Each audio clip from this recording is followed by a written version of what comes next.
Welcome back to EXP Realty Minnesota. I'm your host today, Justin, and I've got Jordan back on here. Welcome back, Jordan. Hi again. You took a little trip this weekend. Where'd you go?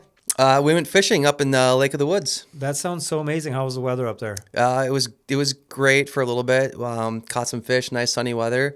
Got a little bit of chard. You didn't have your sunscreen on? No sunscreen, unfortunately. Just wearing the hat and got the better of me. Did your wife fish at all? Or Yeah, just she you? fishes. Who Yeah, caught the biggest fish? my wife did actually. Amazing. Yeah, she got a nice big northern. Oh, that's awesome. Well, today I want to talk a little bit about investment properties. I know you've got some experience. I want to talk a little bit about the foreclosures and different ways we can allocate. So like first-time family or whatever you want to buy. So Jordan, why don't you give me an idea? What are some of the different types of investments that people can make in real estate? Yeah, the different types of investments that people make are usually like your fix and flips, your short-term rentals, long-term rentals, and some people buy and hold, and then sell later. Have you heard anything about the BRRRR method? Is that something The BRRRR method? Yep. Yeah, so it's a little bit of just buying, re-renovating it, fixing it, and then renting it out. And then with the process of that, you refinance When you're done? Yeah, and then you go and you buy another house to do the BRRRR method to repeat. Awesome. So was it buy, renovate, rent, repeat? That's Refinance, repeat. Yep. yeah. That's pretty cool. Yeah. So, but you're more of like the foreclosure expert, right? Yeah. Yeah, so I run a database. I've been tracking all of the sheriff sales in the Twin Cities. The sheriff sale process the mortgage foreclosure process in Minnesota is foreclosure by notice. And what that means is when you're late on your mortgage, they put your name, they advertise you in the newspaper that your home is going to be auctioned by the sheriff. And so you have 3 stages. You have pre-foreclosure when you're in the notice.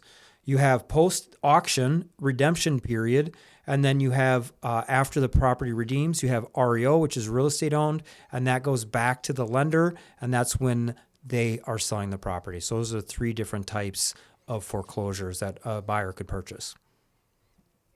Got it. Yeah. So here's the question that I had. What is house hacking? I know it's something I see in the younger generation on their feeds. They're like, oh, you got a house hack? You've done that. Tell me a little bit about what's your experience with house hacking. Yeah, house hacking is like basically finding the loophole in your real estate business to, give you a better advantage to be successful. So like, for example, something that I did that was pretty similar to the BRRRR method was that I bought a house, moved into it, fixed it up as I lived there.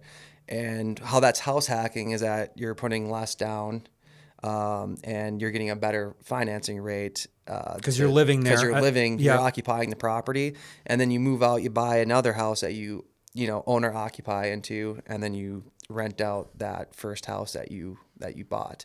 And it's been pretty lucrative. It's really a great way to get started investing. And if you don't need a ton of cash, you need a little bit of cash, but not a ton of cash to do well with, renting it out. Sweet. So I was kind of interested in some foreclosures, but like I know a big point is like that sheriff sale. Yeah. So what goes into the sheriff sale? Yeah, so when your home sells at auction, it's been in the newspaper, there's been a notice, and the bank will send a representative, could be an attorney, could be whoever they designate, and there will also be people who do this as part of their business. They'll go and purchase properties at the auction. And at the sheriff sale, what happens is your home is sold to the highest bidder. That bidder then has to put that money down. They have to deliver a cashier's check, and they now are on title as of the sheriff sale date.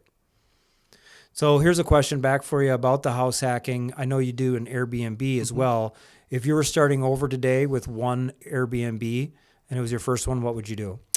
The first thing I'd be looking for is location. I think a lot of people on Airbnb try to shop in a certain spot. Okay. Have it be near a lake or a river or near downtown or near the airport. The location and the type of house are the 2 big things I'm going to be looking at if I'm going to start an Airbnb.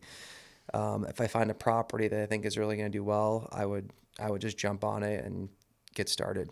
How many cities in the Twin Cities let you do an Airbnb currently? Is that getting limited? What cities can you do Airbnb right now? So, St. Louis Park, I think you can do a bed and breakfast. Okay. So you have to offer, To at live least, yeah, you have to offer at least cereal. Okay.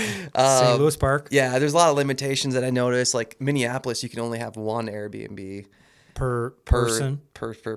person. I think me and my wife are together. We might have to figure out how to split that. Okay. But yeah, you're limited to one. Doesn't matter how many LLCs you open, you can only have one per person. Okay. Minneapolis. In Minneapolis, St. Paul, you can obviously have them. I think Richfield, there's a little bit of limitation on it. But I think Minneapolis and St. Louis Park are kind of your two big cities. Okay. So, what was I thinking about? The redemption rate? Mm-hmm. Yeah, or the redemption date. Yes. Yeah. What is that, and what's kind of the spiel on that? Yeah. So with the redemption date, once your property is sold at auction, there's like a legally defined time period where you get to redeem the property. So now you have a new lien holder on the home. The standard is going to be 6 months. So from the date of the sale, you have 6 months. If coming up to the sale, you ask for an extension, so you're a week out, you say, hey, I'm going to do a deal, and we try to renegotiate and they extend that date out, you now only have 30 days redemption if it goes to auction. And if you own more, and you can correct me if I'm wrong, I'm not 100%, but I think if you own 50% more, or then the equity of the home, so if you're more than half equity, or if it's a USDA loan, you get a 1-year redemption. And on the redemption date, you have to pay off the mortgage to retain it, or you can sell it. But the next day, whoever bought the auction now owns the property, and you are off the title.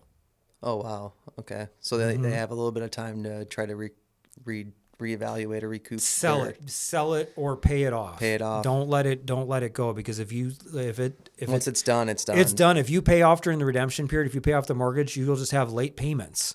You will not have a foreclosure on your record. You won't have potential.